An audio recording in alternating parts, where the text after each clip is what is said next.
Good morning, everyone. Dr. Victoria Skirbo here, speaking to you from the Seeds of Transformation Healing Center in Wareham, Massachusetts. It's time for Taroscopes again. This will be the Taroscopes to the sign of Capricorn. There's my Capricorn painting up there for the month of December 2022. Of course, Capricorn is a month when the sun moves. December is a month when the sun moves into Capricorn, so it's kind of a special month for Capricorns. It does happen towards the end of the month. Right around the time, of course, the time of the solstice, winter solstice here in the northern hemisphere, and summer solstice in the southern hemisphere. I'm sure you're very excited about that. And of course, this is the time when we get together with family. There's a lot of tradition associated with Capricorn, and of course, Capricorn is a sign of tradition. Now, of course, Pluto has been in Capricorn since 2008, so traditions have changed and shifted and moved and grooved and fallen down and been reshaped as Pluto is known to do. We do have Saturn, your ruling planet, in Aquarius. That is your second house of resources. So you guys have been working really, really hard, and hard work really does pay off when it comes to Saturn. So that's good.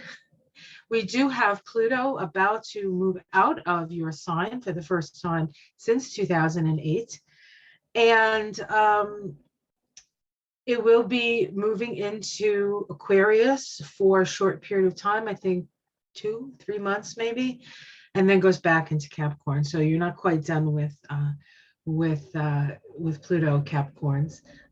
However, it goes in and out, so it's a transitional time, and we're transitioning from a more sort of top-down energy to a more sort of horizontal power structure. Okay, so a lot of change is still ahead for all of us, and we're not quite out of the woods yet, Capricorn. So we do have a full moon on the 7th. It's in Gemini.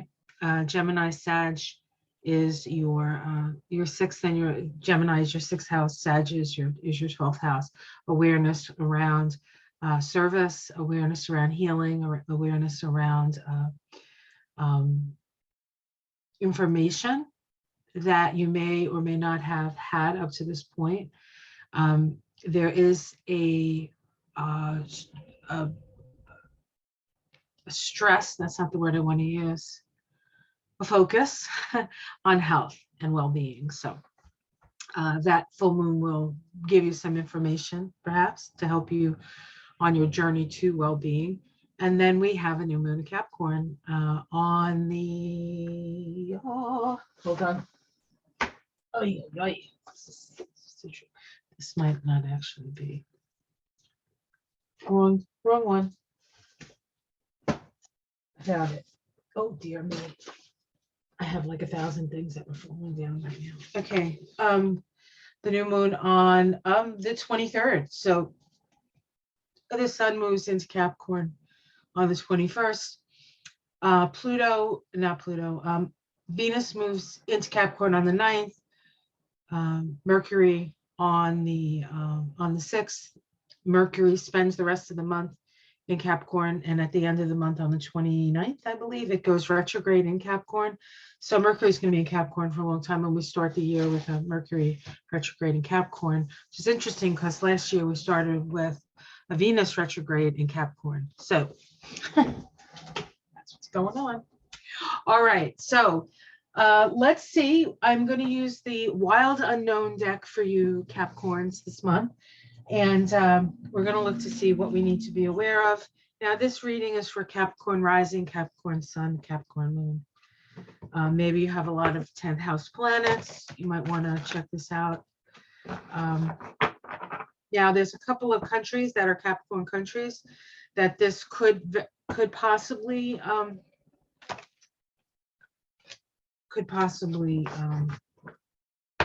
refer to.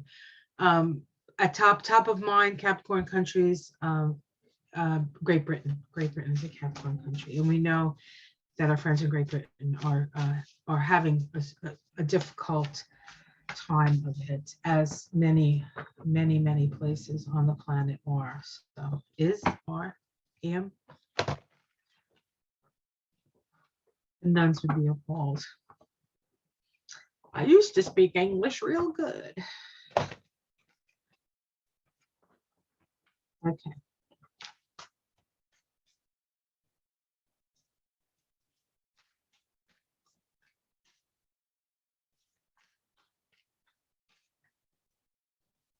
One of the things about Capricorn is it's a hardworking sign, but it is also a sign that takes the time to enjoy the fruits of its labor, which is good. So don't forget that. Capricorn. Oops. I have cards flying everywhere. All right, it almost feels right. For me, it always needs to feel right. Oops. Oh, Empress popped out. I like that. Abundance, fertility, fecundity. Love that. Love that word. All right. Creative imagination. The Empress. What are you creatively imagining for yourself? I say creatively imagine what you want as opposed to what you don't want, right? But you understand that, Capricorn. You understand the value of focused intention. If anybody does. Maybe you and Scorpio. All right. Let's see what we have here. All right. What are we starting with? Oops. High Priestess. Ooh, don't you love when you start with the High Priestess? She's been around in a couple of readings, so we'll see how many readings she comes out in. Look at that, right? Let's see. The tiger at the top of the mountain. I like that.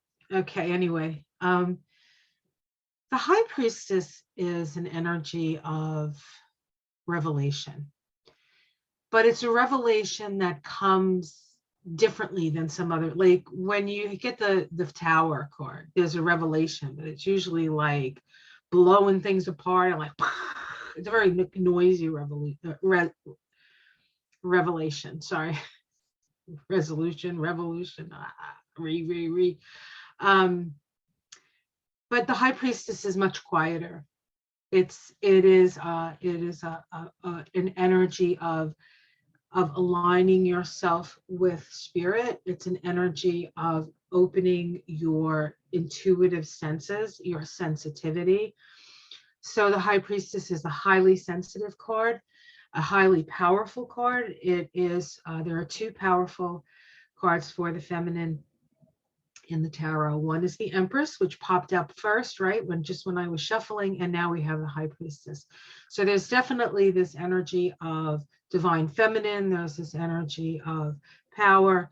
And with the High Priestess, it's about a knowing. There's an inner knowing here. It does not mean that you have to speak of it, but you know that you know that you know with the High Priestess. So there's something that you know that you come with. Now, what challenges that knowledge, or what challenges that? The ability to move ahead, the chariot, getting on your steed. The chariot is symbolic of the physical body, right? Your chariot is chariots of fire, right? Remember that? Fire is spirit, chariot is the body, and we are all chariots of fire. And there are also this indication that maybe there's some things hidden to you still, and so you're not quite sure how to navigate, because there may be either you don't have all the information you feel you need, or you have it but you can't say anything. So you have to figure out how to navigate. Let's look at what's underneath it. Well, we have the Four of Pentacles. Four of Pentacles is a stabilizing force. It can be an acquisitive force, holding on to what you have and being closed to other things. But it is a four, and four is about building. And so it means that there's a solid foundation here. So we have a solid foundation, which of course, would we expect anything else from a Capricorn? Let's see what's in the past. Oh, excuse me. The Ten of Wands, too many burdens, too many burdens. The light is obscured by the obstacles here, right? There's a sense of, you know, things are in the way, things are not quite right. So, okay, so that's the past. Let's see what's in the sky. Wow, love. Two of Cups, love, partnership. This could be, you could be having an issue with how to move forward in a relationship. There's a certain amount of trust that you need to have with that. And it's not that you don't trust, it's that you've had enough experience in the world to know that not everything is trustworthy. We have the moon in the immediate future. This will be the energy for the month pretty much because it's just a month reading. And the moon is about emotional ups and downs. It can be, there are things hidden. There's maybe you're having emotions and feelings that you don't actually quite know how to handle. The moon is a difficult card, I'll give you that. Because the moon, right? We have the moon card and we have the High Priestess card, right? And you see there's a similarity with the both cards.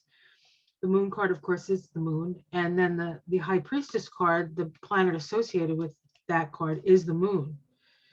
So we're talking about highly sensitive times. And the problem with the moon card being so sensitive is that we tend to get caught up in the ups and downs with the moon card, whereas the High Priestess card, we can hold the poise. So the challenge is, as we move through these very emotionally fraught times, to hold the poise that High Priestess can afford us. How you're seen from the outside, the Father of Pentacles, somebody who's very understands how to manifest, understands what it takes, successful, you know, all the Capricorn energies. In fact, the Father of Pentacles is a Capricorn card.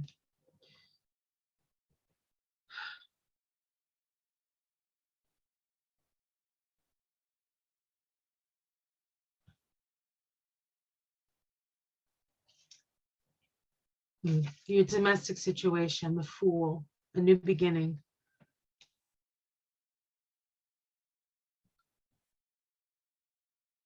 Something in your home environment or where you spend most of your time, you know, domestic situation. Somebody who spends all their time at work, their domestic situation is their work. You know, the everyday stuff. We have the Fool. So there's a new beginning. There's a new, and a leap of faith. A leap of faith, a willingness for a leap of faith. Hopes and fears. This is a fear that you're going to put all kinds of energy into a situation and it's not going to work out for you. You'll be abandoned. You'll be left with all the broken cups. Right? That's a fear. Outcome. Son of Wands. This is the Knight of Wands, and this is the rising energy of the Kundalini. This is moving in the direction of spirit. Excuse me. And then we have Father of Wands. I'm going to pick 3 more cards to see if I can get a major arcana. So we have the Son of Wands. We have the Father of Wands.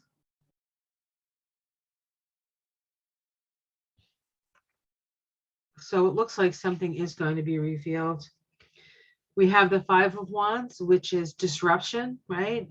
Argumentation, but it's also highly creative, but it's not organized. It's creativity that's not organized. It's as if what you've organized got blown to smithereens and now it's all flying through the air. And the Judgment card. There's an awakening here. There is an awakening. You are being awoken to something that you may or may not have been privy to. A decision needs to be made. A judgment needs to be made. Underneath it all, we have the Mother of Cups, the Three of Wands, one of my favorite cards in this deck. The possibilities of a new way, right? and then the Six of Wands, victory. So ultimately, there's victory for you, but there's something that you really need to come to terms with. And it could simply be a willingness to trust. A willingness to trust.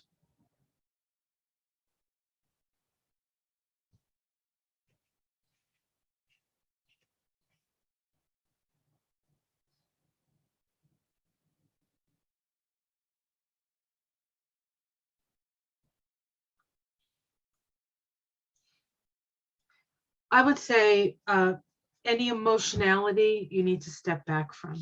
You need to step back from any emotionality. This card right here. All the other cards are pretty much so I feel as though are actually pretty positive. I feel as though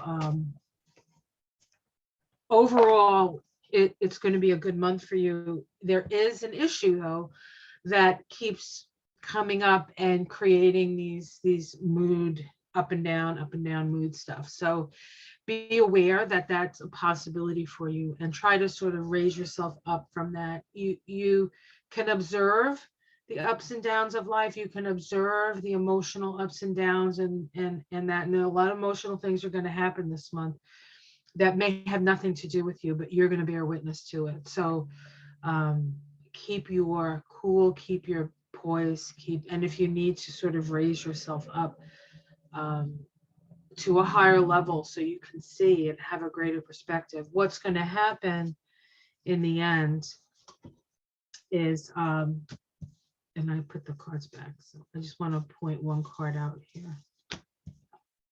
Oh. The Judgment card, the Judgment card. I love this Judgment card because it shows that the darkness is dispelled, right? The dispelling of the darkness, the light is shining. So if there is a secret, if there is something that is being held back, by the end of the month, it will be revealed. And your challenge is not to let it affect you negatively in an emotional way. That's what it looks like to me. All right, guys, I hope you enjoyed that. And I hope it's helpful for you. It may or may not be. You might say, that's not me at all. Or you may want to come back to this later in the month. But that's what I see for Capricorn. So have yourself a wonderful holiday season. Have a wonderful summer solstice or winter solstice, depending on where you are. Thank you very much for all your support through the years and your support through this year. All of you who give me your attention and your time, and hopefully it's helpful for you. Have a wonderful, wonderful and rest of the year, and I will see you probably at the end of this month. I have a little something special that I'm cooking up for all the signs for 2023. So I'll keep you posted. I have great intentions, but I have a lot of stuff brewing. Talk about a lot of pots on the stove. It's like cooking, although I don't cook, but I watch my husband cook, and it's all timing. And if you want a delicious meal and you don't want to burn stuff, you have to constantly be going from one thing to the other. That's a little bit like my December, but my intentions are pure, and hopefully I will be able to serve you the special gift for 2023. Okay, guys, take care. Much love. Namaste.